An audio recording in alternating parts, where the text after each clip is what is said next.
Hi everyone, I'm Kartika from Bali. I am an aesthetic UGC creator. I basically create content for face, viewers, and anything that is aesthetic in Bali.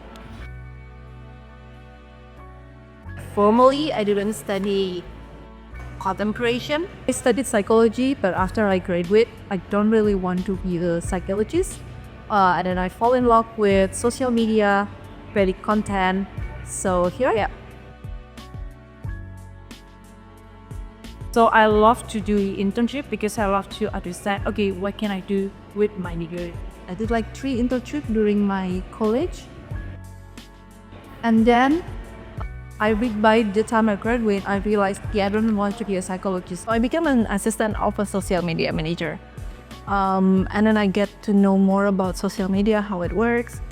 And then I finally, because I'm in the co-working space, from mouth to mouth, oh, Kartika is doing a social media, maybe she can help your business. And at that time, Ubud is flourishing. Like, there's a lot of startup, there's a lot of business. So I got a lot of my first client from Ubud. The thing is, when you become a social media manager, especially if you're alone, you do from A to Z. I became so freaking tired about it.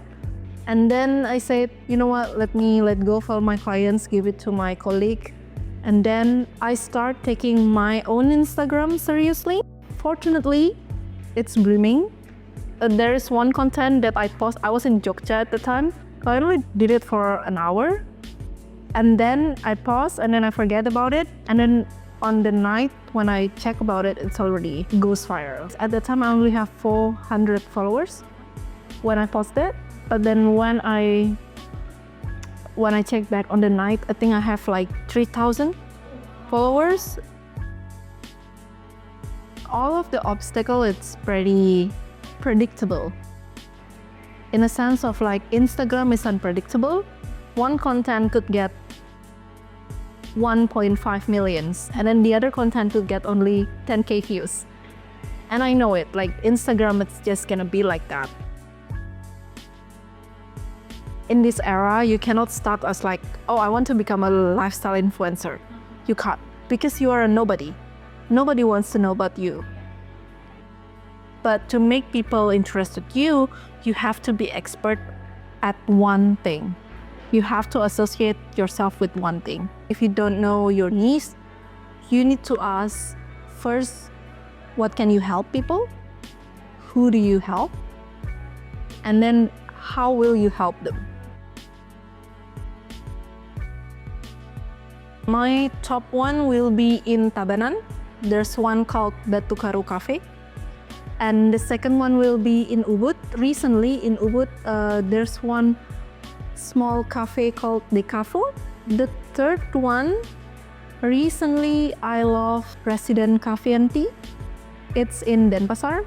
It's kind of garden type thingy, so it's really good for focusing on. I'm in the process of creating a course in collaboration with Bisalah ID. It's a platform for teaching, and I'm very, very excited about that. So I'm on the process of creating that course, and I think expanding, because so far I only focus on Instagram, and I want to start creating content for YouTube and TikTok and maybe others also.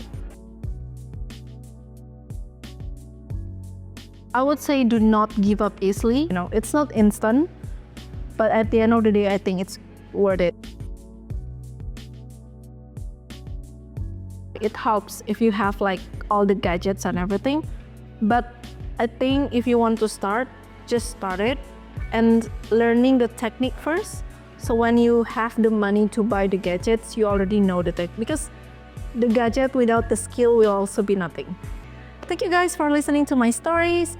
If you want to know more about creating aesthetic content, you can follow my page at Karti&Co. And I will opening a course soon about that. So if you're into creating content, becoming UGC creator, follow my page. And I'll see you when I see you.